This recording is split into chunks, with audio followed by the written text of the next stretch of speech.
Hi, everyone. Judge Andrew Napolitano here for Judging Freedom. Today is Monday, May 11, 2026. Scott Ritter joins us now. Scott, a pleasure, my dear friend. Thank you very much.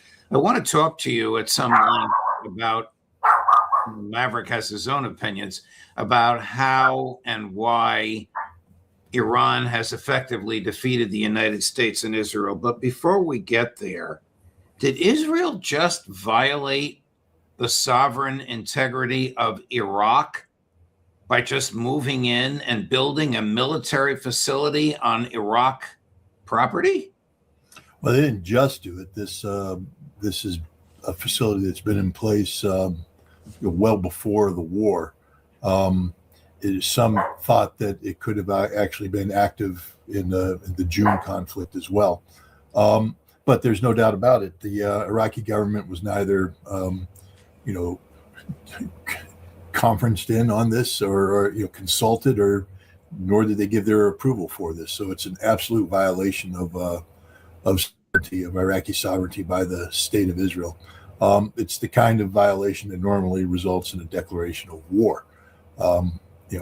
Clearly Iraq is in no position to go to war against Israel. But the other thing is that the United States was a willing and able abettor of this. There are indications that this base was also used by U.S. Special Operations Forces as a forward operating base for potential operations in Iran. So it's not just Israel that violated the sovereignty of Iraq. It was the United States as well.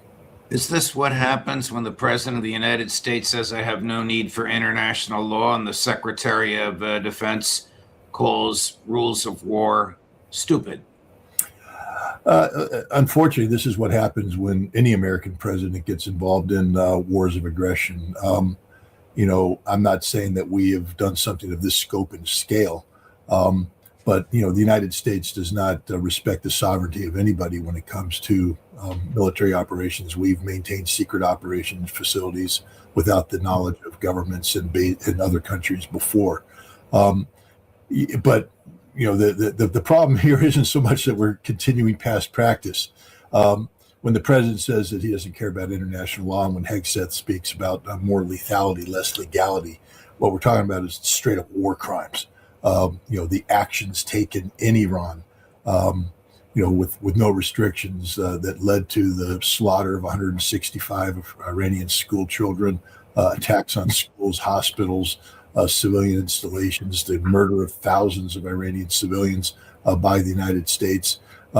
These are the kind of war crimes that are committed when you have a president that says, I'm not bound by the Constitution, and a Secretary of Defense/War who pushes for lethality and without any consideration of legality. So what would happen if the Chinese built some sort of a facility in the Arizona desert without us knowing about it? It would be an act of war, wouldn't it? Well, it is an act of war. We would treat it as an act of war. We most certainly would. We wouldn't tolerate it at all. The problem is, the Iraqis had an election, and they elected as their prime minister a gentleman named Al-Alawi.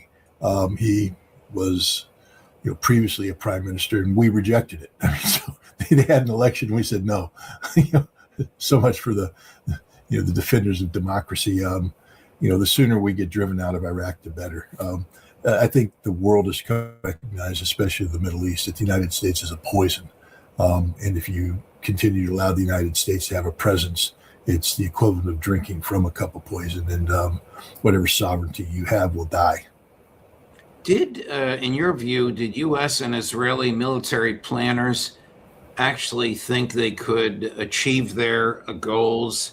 In the case of Netanyahu, dismemberment of the country. In the case of Trump, whatever Netanyahu wanted, just by spending more money? Yeah, it's tough for me to put myself in their decision making because I operate on a rational thought process where you connect the dots and you lead to logical conclusions. There was no rationality in any aspect of this planning. The Israelis were just clearly desperate. Netanyahu had, was running out of options with Gaza, where Hamas has not been defeated, out of options with Hezbollah. They have not been defeated. He needed to expand this conflict and draw the United States in. He, unfortunately for the American people and the rest of the world, he had a president who apparently is incapable of saying no to any request put forward by the Israelis. And the president agreed to participate in this war. Throwing money at this problem, throwing more military power. Again, we can't deal with rationality. We're dealing with an Israeli leader whose back is against the wall, facing criminal prosecution, seeing his political legacy go down in flames if he doesn't get some sort of tremendous victory out of Iran. And we see an American president facing the same thing. So what we need instead of geopolitical analysts are forensic psychologists. Wow. How and why did Iran effectively defeat the United States and Israel? Well, first of all, we need to understand that Iran didn't start this war, so Iran didn't have any war objectives going into this war. So we can't evaluate this from, what did Iran achieve? What we have to do is take a look at what the United States and Israel wanted. We wanted regime change. We wanted the neutralization of Iranians' ballistic missile capability, and we wanted the eradication of Iran's nuclear program. And we have achieved none of these. The regime is stronger than ever. The ballistic missiles are not at 18%, as the president says, or at 70%, as the CIA says. They're at 120%, as the Iranian foreign minister points out. Iran has not only reconstituted the totality of its pre-war ballistic missile capabilities, but has expanded it by 20%. So Iran is far stronger today in ballistic missiles than they were when the war started. And of course, the nuclear program has not been eradicated, and the United States, has not achieved, anything in that regard. So we have failed across the board. But more importantly, we have failed, in a manner which we have never failed before. I point out, we have lost wars. We lost the Vietnam War. We lost the war in Afghanistan. We even lost the conflict in Iraq. But these were political defeats. These were losses that came when the American people and the American political establishment lost the will to continue. These were not losses that were accrued by us being physically defeated on the battlefield. This war is different. We've been physically defeated. We have not accomplished our objectives, and we're out of ammunition. That's the bottom line. I mean, thank you, Senator Kelly, for pointing out that which we all knew about. We have nothing left, and we can't replace it. We're at zero across the board, which means we've not only been strategically defeated in Iran, but we now have lost any strategic ability to project power effectively or threaten the projection of power effectively in the Pacific or in Europe. I mean, no one can fear us now because we have zero capacity to defend ourselves. If the Chinese opted to go to Taiwan today, there was nothing we can do. Wow.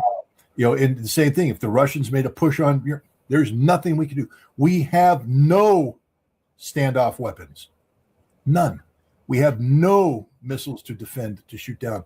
None. We're down to zero. We've depleted the arsenal. So, this is a defeat across the board. Robert Kagan, who's a very neoconservative guy, has written about this in the Atlantic, which is not a left-wing leaning anti-war publication. It's a transatlantic booster, always in favor of Israel and the push against Iran.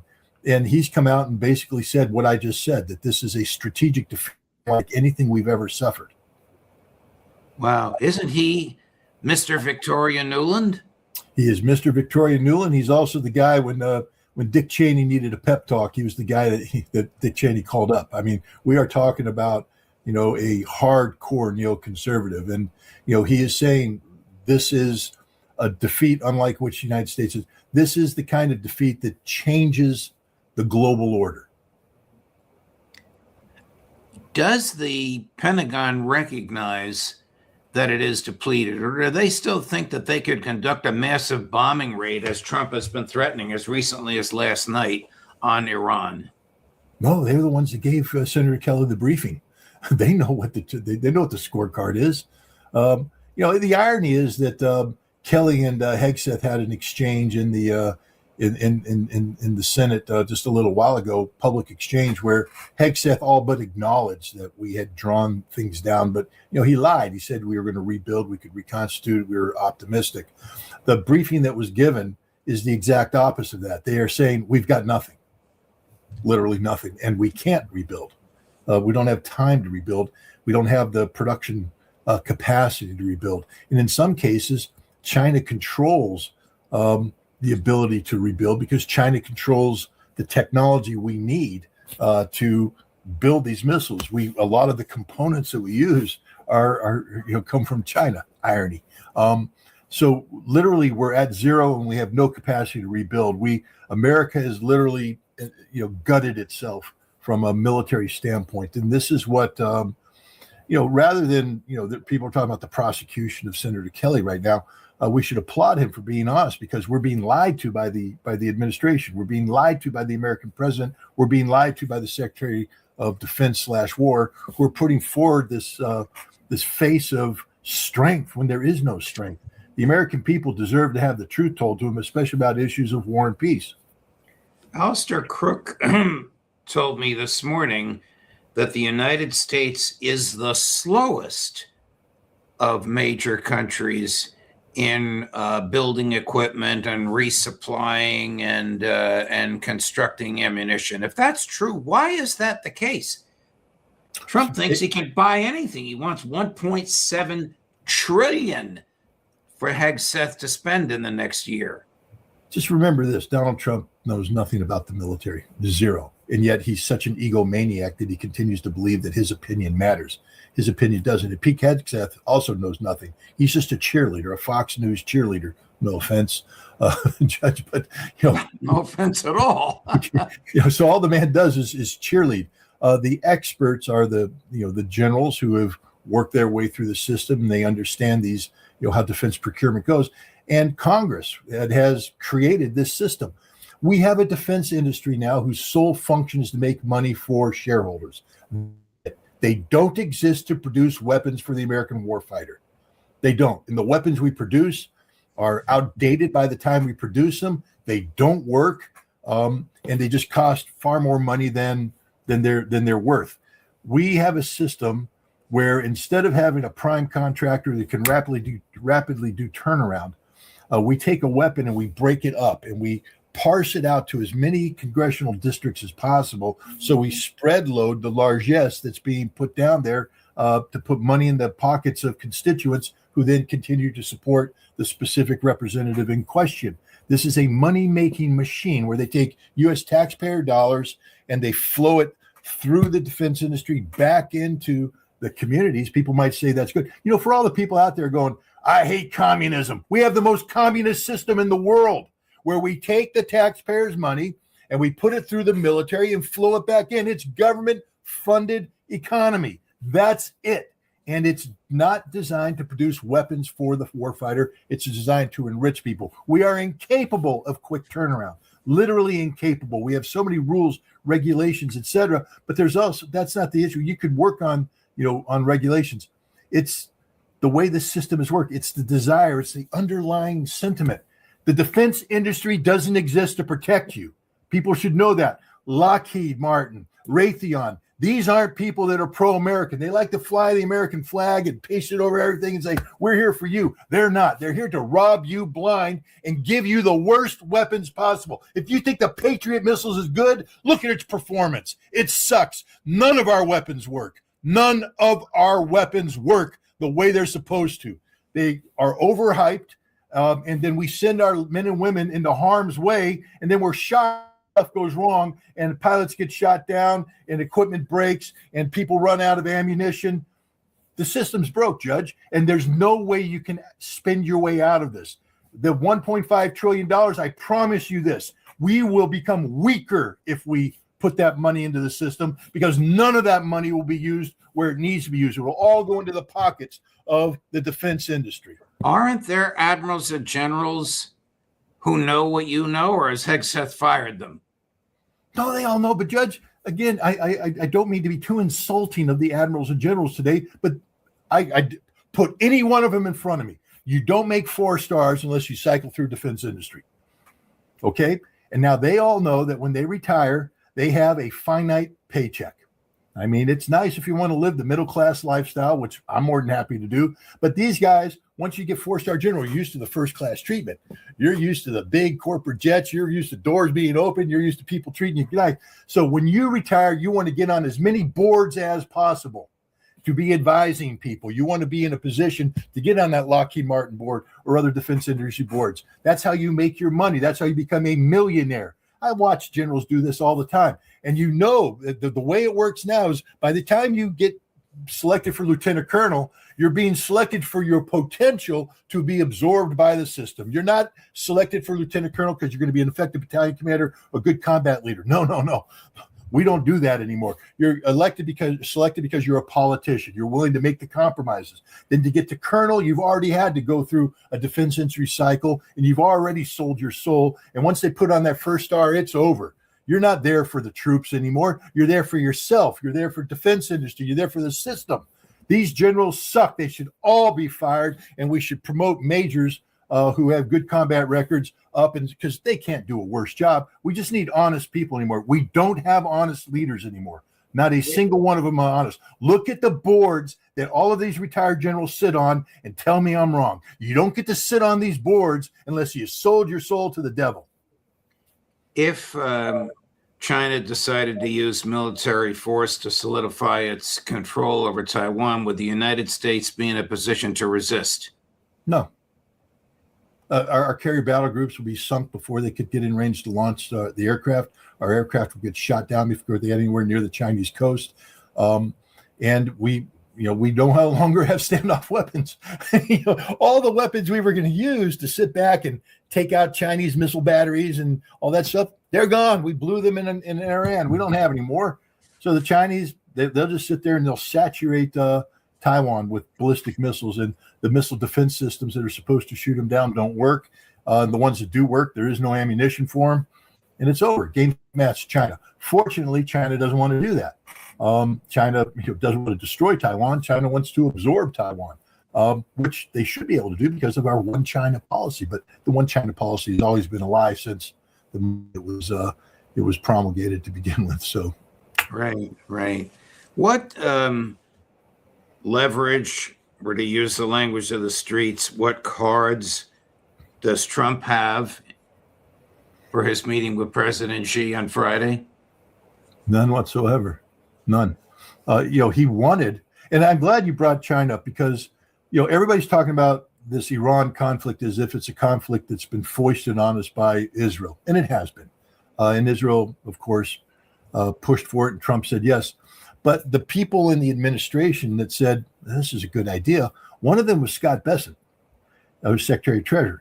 And what he was telling the president is this is our opportunity to deny China yet another energy supplier. We did that with Venezuela. The president already has Maduro's head on the bag that he can bring to Xi. That was the plan. And he was supposed to be bringing the Iranian head as well. Topple the regime, quick takeover. We own the Iranian oil production and we cut them off from China. And then we roll into that meeting, throw two heads on the table and say, China, we can get you this energy, but you have to start playing ball with us. You have to, for instance, we want you to split from the Russians, and we want this BRICS things to go away, and we want all this to happen. That was the plan. That was the Scott Bessent plan, to bring China to its knees. He likes to say that a lot. He tried to bring Russia to its knees. It didn't work out too well. He tried to bring Iran to its knees. That's not working out too well. But now he wants to bring China to its knees. That didn't work. That's why Trump canceled the first meeting, because he didn't have that second head. And now he's got nothing.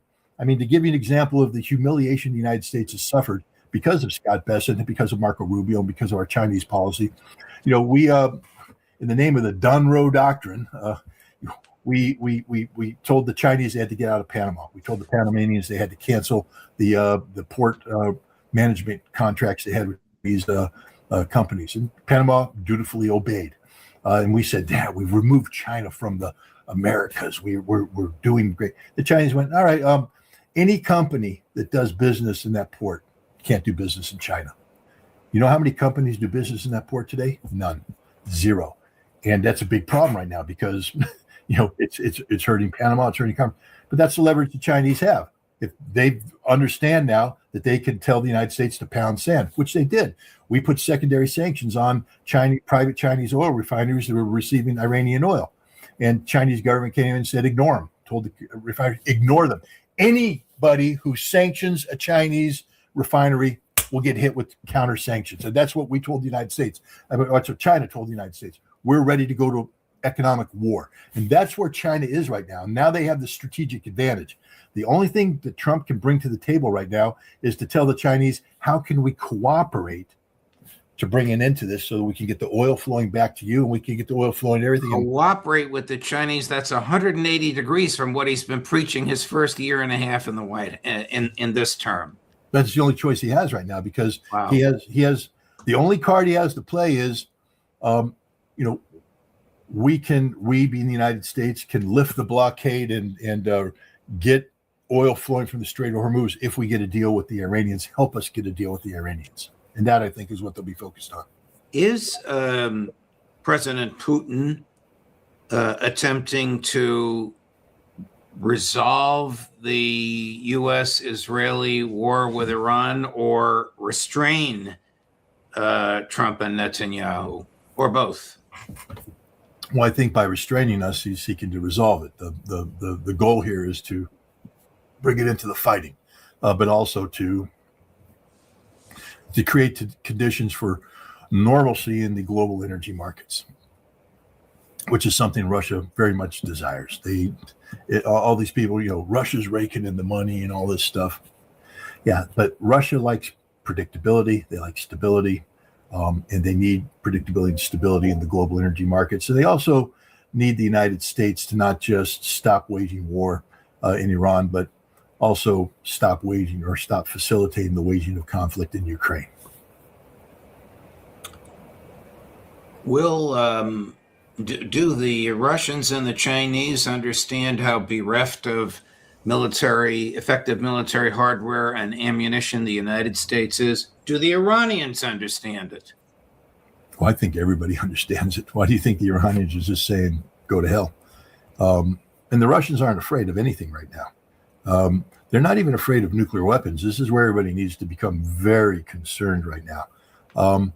As the United States weakens its hold on Europe, you have European powers trying to recognizing that maybe that American nuclear umbrella isn't as good as it used to be, or may not even exist. It's trying to step up to the plate nuclear-wise. You have the French talk about deploying nuclear weapons and nuclear fighters capable of delivering it to Finland, right on the Russian border. You have Germany talking about joint nuclear sharing with the British and the French. You have the British and the French coming up with their own nuclear doctrine. And the result is you have Dmitry Medvedev, the former president, current deputy secretary of the National Security Council of Russia, basically warning the Germans, because the Germans are also saying maybe we should get nuclear weapons. And he says the outcome here will be the total destruction of Germany. We will wipe you off the map. You have Sergei Karaganov, who's a very influential advisor to Vladimir Putin, talking about not just holding Europe to account, but the need for preemptive use of nuclear weapons against Europe. He says that basically at this point in time, Europe is such a fundamentally diseased continent that Russia needs to eradicate them, preempt them, destroy them, that there's nothing left of value in Europe. And so Europe should be eliminated before it can threaten Russia. And when he says eliminate, he means with nuclear weapons. We're in a very dangerous state of play here. In the United States could use its leadership to help calm things down. Wow. I know you have to go, Scotty, but I deeply appreciate your analysis today, particularly when it's loud enough and forceful enough to get a response from Maverick. But thank you, Scott. Okay. All the best. We'll see.